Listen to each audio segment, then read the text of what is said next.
For today's video mga kurimaw, mga onday taliha ang dapita. Mana mong sud gahapon ang muha mi dito asa bukid. Fresh jud na kaayo kay bag-o na siyang turok lapyo pa kay istanan. Sa pagluto din ako anak kurimaw no. Wala na ko na videohan kay nagdadali ko kay gutom na jud kay si Manay.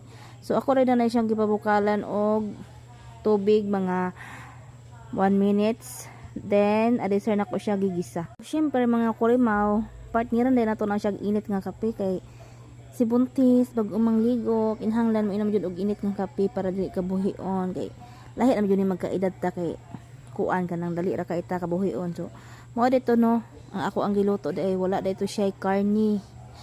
Oyster sauce ra jud akong gibutang ato nang lami kay tanan kay ang oyster sauce nga akong gibutang halang-halang siya gamay. So ang kaon ako ana lami kay daghan kog nakaon ana nga time. Basta sa pagkaon mga kurimaw magkinamot solve kaayo og busog kaayo kay daghan kitag makaon. Lahi ra jud mag kuan mga kurimaw no kanang magkinamot or magkutsara.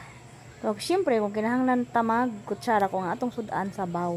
So dili man siya sabaw kurimaw kay kuan man siya kanang adobong tangkong man siya. So pwede ra siya kuan naon kanang kinamoton o di ba? Solve busog si buntes. Mga onde ta, mga kurimaw. Og thank you for watching. Bye. Happy birthday.